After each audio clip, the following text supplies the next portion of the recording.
Act 1, terrible. Act 2, amazing. Act 3, terrible. Overall, this is my honest, unbiased review of Final Destination Bloodlines 2025. Let's go!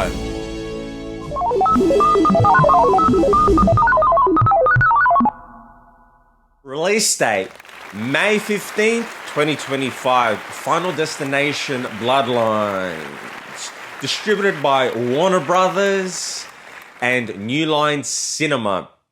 Synopsis-wise, the story is a non-linear story. The film opens up during the 1960s, where a couple are at a rooftop restaurant having their lunch when all hell breaks loose and everybody dies.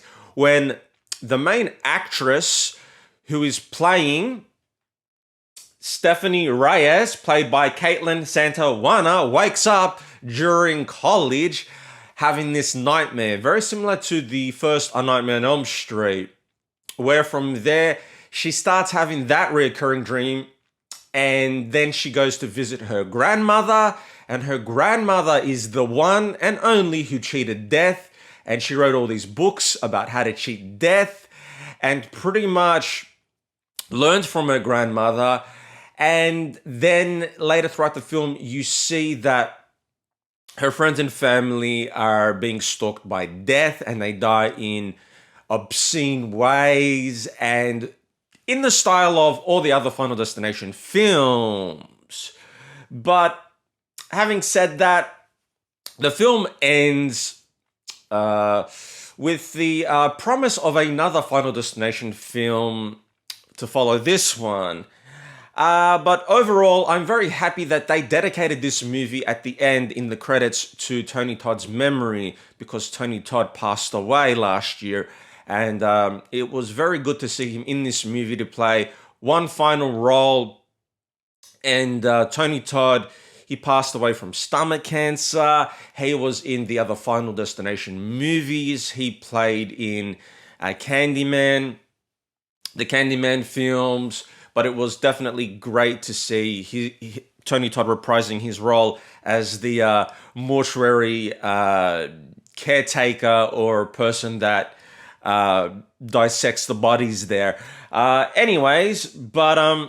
here's a fun fact, because I read this online, that Tony Todd, there's an unscripted line in this movie where Tony Todd went off character and basically was himself, and he said, enjoy life, enjoy every minute of it, because life's short, something along those lines. It's not exactly 100% accurate, because I can't remember exactly what he said, but that came straight from the heart. And if you watch that movie and you know that it was unscripted after watching this video, then it will definitely hit differently. But yeah, I thought that was very beautiful, and just such a great talent that will be dearly missed. Tony Todd, what a phenomenal character actor, and overall a great person.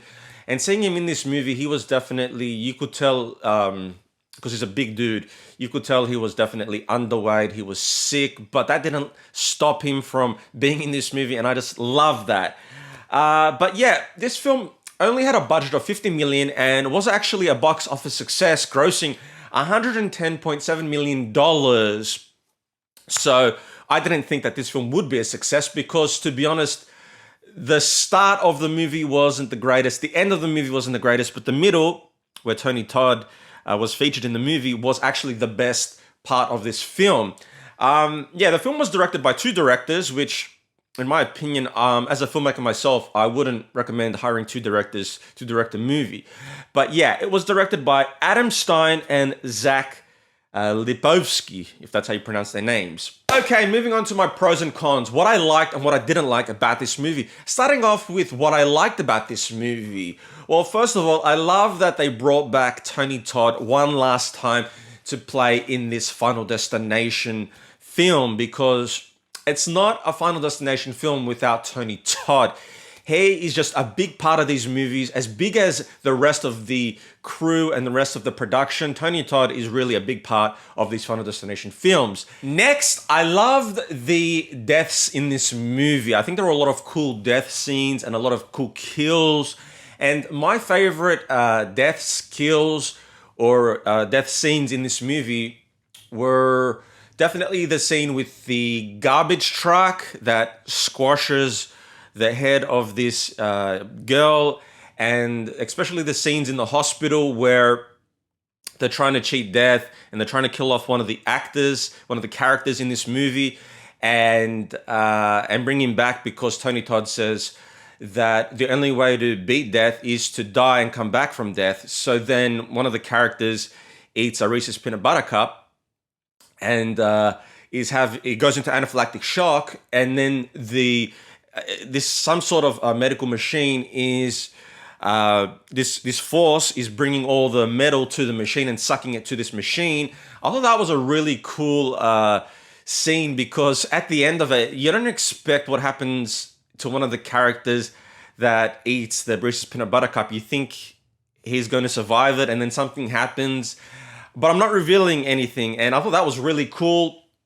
So they were very creative with the deaths in this movie. Next, I love the approach. They took a different approach with this Final Destination film. The fact that it referred to a lot of the other Final Destination movies, and the fact that the main actress in this movie, Stephanie Reyes, she has these premonitions. I thought that was really cool and different, because the other Final Destination films, it's more or less not really non-linear. It's more or less present day premonitions. And last but not least, it was suspenseful, and I also love that they made a lot of references to the past Final Destination films. You see little snippets here and there, or little references to the other Final Destination films, the ones with Ali Lata and Devon Sauer, and the third one, and I thought that was really, really cool. So definitely, I love a lot of those references to the other Final Destination movies. Now moving on to what I didn't like about this movie, what I hated, what I absolutely hated about this movie. Okay, first of all, the acting. The actors that they cast in this movie were not the greatest choices, because, all right, the main actress, she was okay. The main protagonist of this movie, she did an okay job, but definitely I would have expected someone with a little more experience. She wasn't the greatest choice, in my opinion. And also the bravado of a lot of these actors, these young kids, they just hit differently to the other 90s and early 2000s Final Destination films. They were just trying too hard to be funny, the unnecessary swearing, the actor with all the tattoos and the piercings. I thought his character was a bit of a joke. It lacked substance, okay?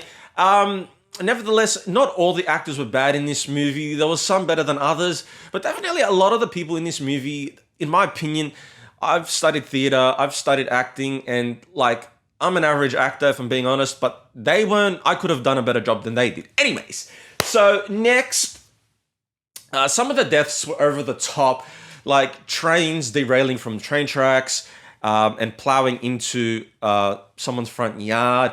A lot of the deaths, they just weren't realistic compared to the other Final Destination films, which made it seem more real.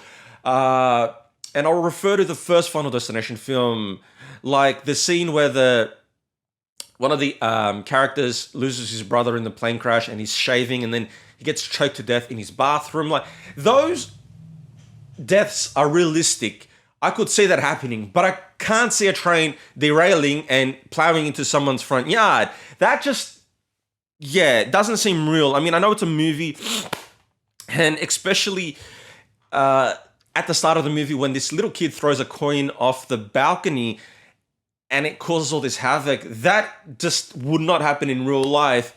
And that's a bias that I do have when it comes to the deaths in this movie. Like, some deaths, don't get me wrong, were good and realistic, but a lot of them were just over the top, unrealistic, and were really just jovial. They weren't great at all. So that was definitely what I didn't like about this movie. And also, They could have done a lot more with this movie. This is a final criticism that I have about this movie. They could have done a lot more with this Final Destination film. They could have taken it in a different direction. I thought the story was okay, but they had so much to work with. And they hadn't made a Final Destination film, I think, since 2011, if my memory doesn't fail me. But they could have done a lot more with it. And definitely with the budget that they had, $50 million, like, yeah, they made... It's a successful film, but they could have done so much more with it. I just feel that they too much CGI, less practical effects, like in the original Final Destination film. But anyways, I digress. Although it is better than the majority of the Final Destination films after Final Destination 3.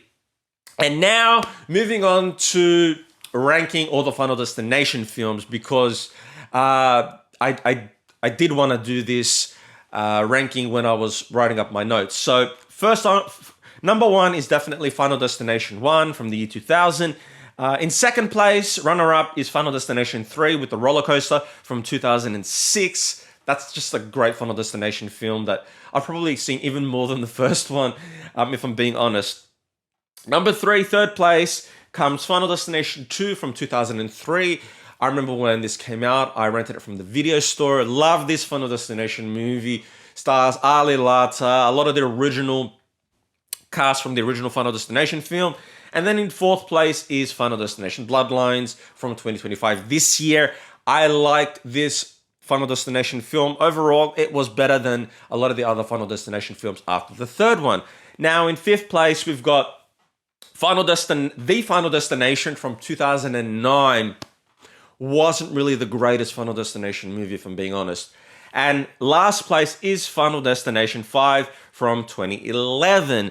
Now, terrible movie. Final Destination 5, no. Okay.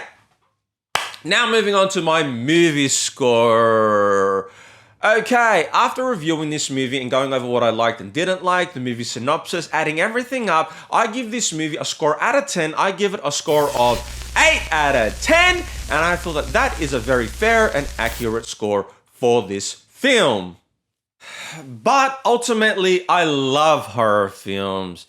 And if you've liked this video, don't forget to check out my previous video where I go over every horror physical media title that I own, from VHS to DVD, Blu-ray, ending with 4K. I'll put a link in the description to where you can watch that video. That's my previous video, but that's a wrap, folks.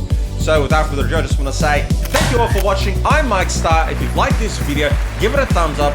Comment me down below with your thoughts, any questions you may have, and I'll catch you all in the next video. Stay safe, and I'll see you all then, folks.